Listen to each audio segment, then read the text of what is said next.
I have done a lot of work on my relationship with money recently, and I wanted to talk about it at length and try to encapsulate all of it for you and for me if I ever lose sight of this healing. I have struggled with money my entire life. I have never felt safe. I have never felt okay. I have never felt that I had enough money. And I feel, at least temporarily, at least in this moment, that I have healed that theme. And it was something that I thought I would never get over. So I want to try to heal. I want to try to impart this healing onto you. And hopefully, some of these themes will help you in your journey. So, the first thing that helped me on this money healing journey is that I realized I don't fundamentally understand who I am. And what I mean is, I've always been in this society that requires me to stockpile money in a way that doesn't feel natural to me. What feels natural to my body is like, oh, I just am sleeping and then I wake up and there's like a berry bush and I'm like, oh, I'm hungry. Here's the berry bush I'm gonna eat. And then I'm satiated and now I can go do whatever I want. And when I need my needs to get met again, there will be a resource there for me. That is how I interact with my abundance. I am not someone who makes long-term plans.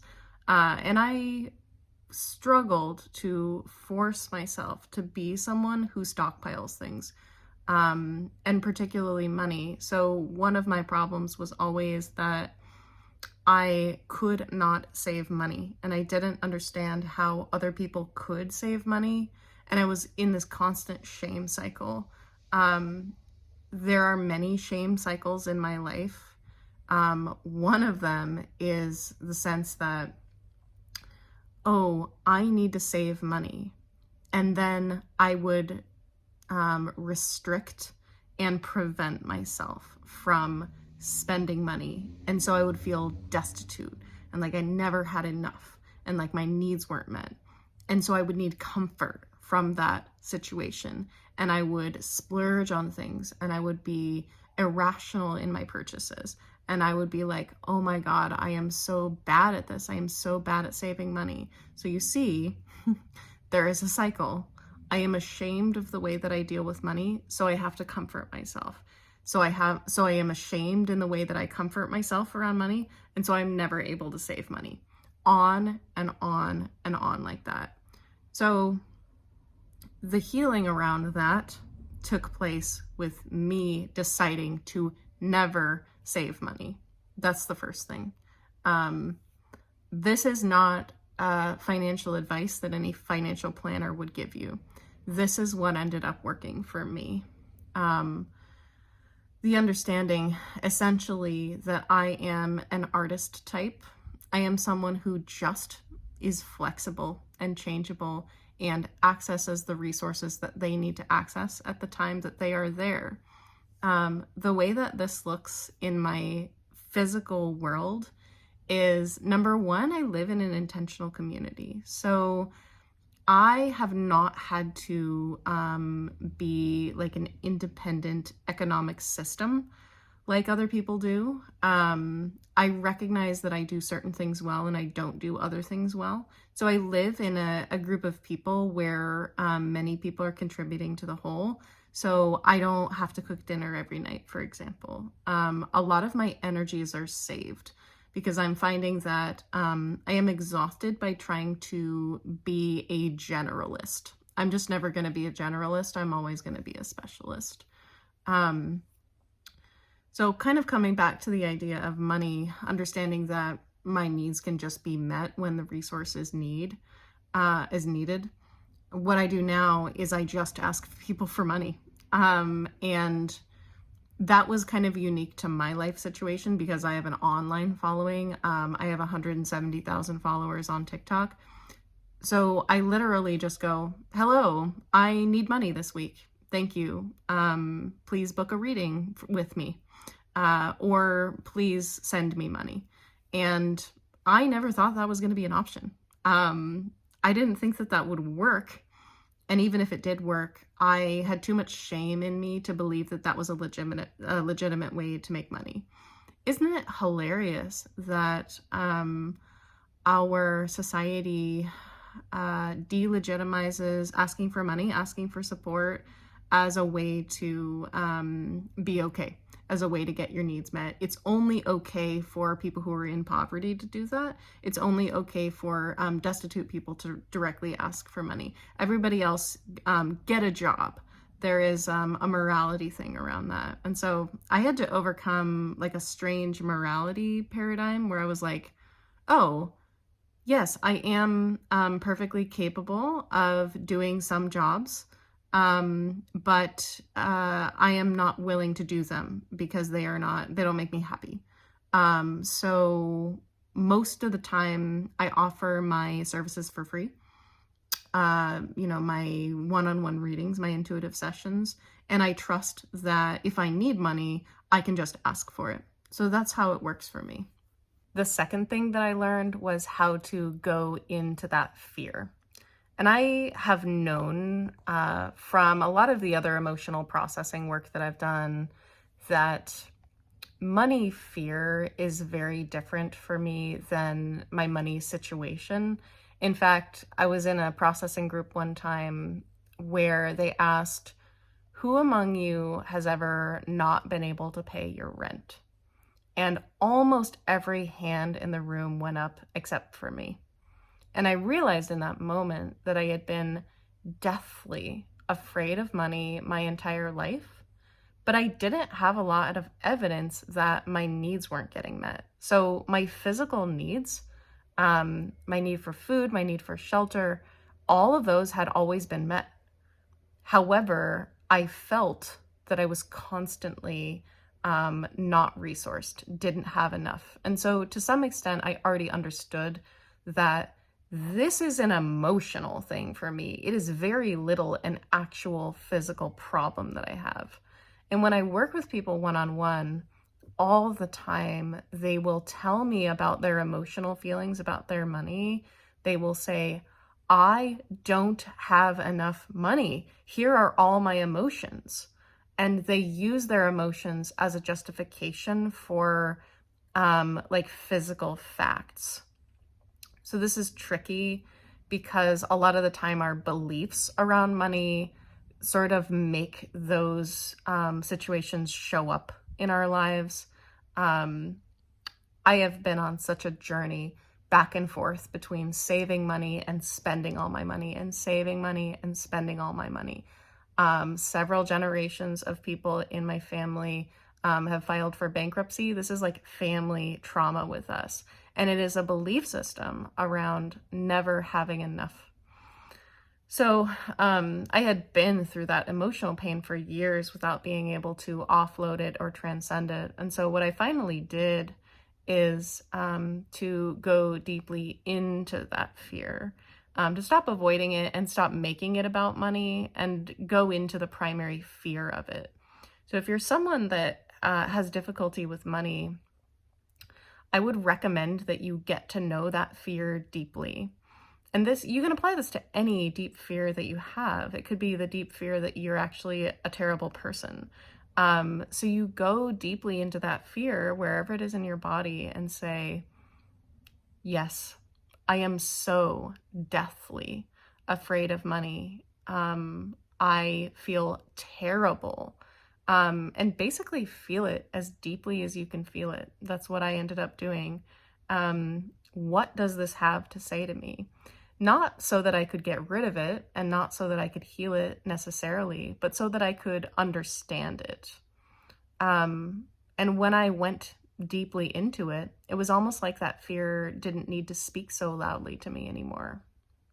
Once I felt into that fear, it didn't have so much control over me anymore. Previously, all the work that I had been trying to do with my money, trying to have more money, trying to have a better career, was based on the efforts of trying to get that feeling to go away. I don't want to feel like this anymore, so I'm going to try to get this feeling to go away by having more money, which never did anything. So instead I went, I am okay with feeling deeply fearful that I don't have enough money. I'm willing to feel that. And I know that it's not the truth. So this feeling is fundamentally disconnected from the aspect of money. I can feel this feeling or I cannot feel this feeling. It has nothing to do with my money. And that was really helpful because all of a sudden that feeling wasn't scary for me. So I could go into it and be like, yes, this is the feeling of not having enough money. This is a feeling. This is a terrible feeling, and just kind of allow it to be there. So exploring the deep discomfort of the feeling. And finally, the third thing that I did was to act on my actual belief system. So this sort of interacts with the first one about not understanding fundamentally who I was, and trying to behave based on someone else's belief system and someone else's plans for my life, which was essentially, please be a worker for capitalism so that you can benefit capitalism, which is ultimately destroying human bodies and the entire ecosystem. Surprisingly, I don't believe in that. And so I have a very hard time doing anything that is in service to that. So I have slowly shifted my life over from investing in capitalism.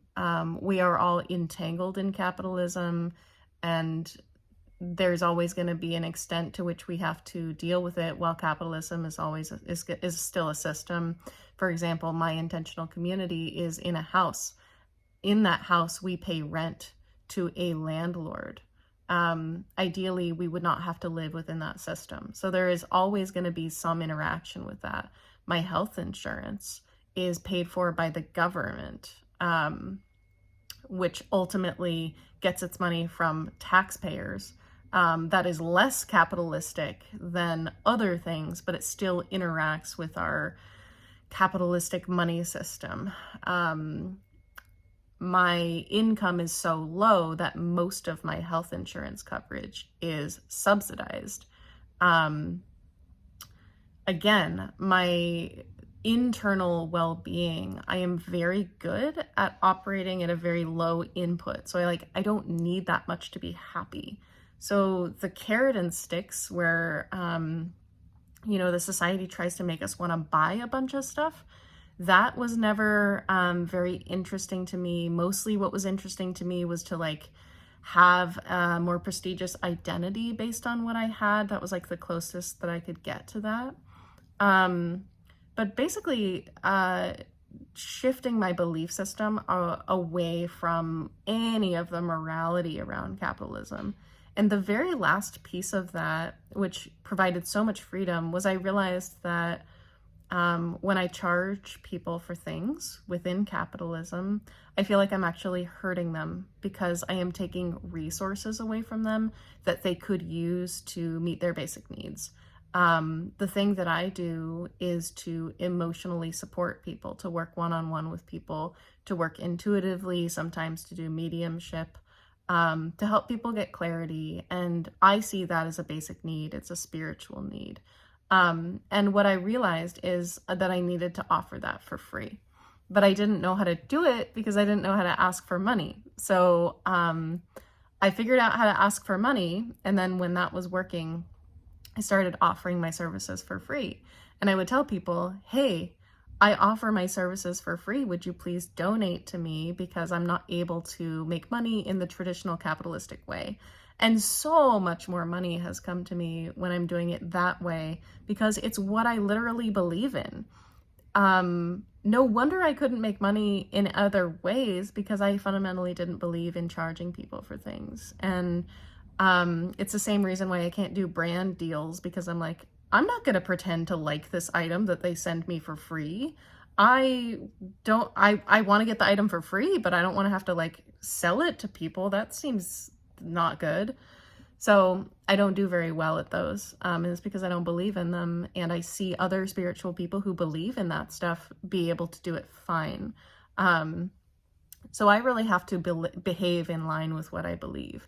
If you are someone who believes that your basic needs can get met without doing capitalism like I believe, I would encourage you to find ways to do that. And they may come to you in different ways than they've come to me, but I think that they're absolutely possible, and I think that you're capable of them. And it is literally just our brains and our bodies that have been trained within the existing system that can't see a way out of it. But I promise you, if you go on this journey, you will see ways to adapt to your unique situation. A lot of people have played into the traditional life structures within our society, so the nuclear family, and they've built some responsibilities there. They've also sometimes built careers there. And I had a unique situation where I had built almost nothing because I was a failure at all those things. And so I've been very lucky that I haven't spent 20 years of my life devoting to children and a family, or like a house that I've been trying to pay off. I have no vested interest in capitalism. And I think that if less of us had vested interest in physical assets within capitalism, in educational assets, like a degree that you paid for and you're paying off your student loan, so you have to still sort of buy into the idea of it. All of those sorts of things. I think that we're all sort of building away from capitalism and building bridges to things that make more sense. And the things that make sense to me is that all people would have their basic needs met, that we would not have to charge for most things, and that abundance would be truly available to people. We live in these constructed environments where abundance is hidden from people falsely when it actually is there. We have so much technology that makes things so efficient. And yet we are destroying the environment around us and not building systems that have virtuous feedback loops. So if you think about like planting fruit trees instead of planting stupid maple trees or something, like, hey, there's a win-win there. We are turning the sun into food and nobody really has to do anything. That tree just produces fruit, all sorts of stuff like that. A lot of systems are being done in really dumb ways because you can't make money off of them, or you can profit off of people's lack of abundance. So this system creates pain and discord, and I believe that we're moving away from it. But yeah, I hope that that helps you, or maybe it can help me if I forget these lessons that I've recently learned. And this is all root chakra healing. This is the healing of shame. This is the healing of abundance and tribe, feeling safe and having our needs met. And it is a very basic fundamental worthiness that you are allowed to exist on this earth, and you don't have to do anything to earn that. I believe that. And I hope that you will believe it after you watch this video.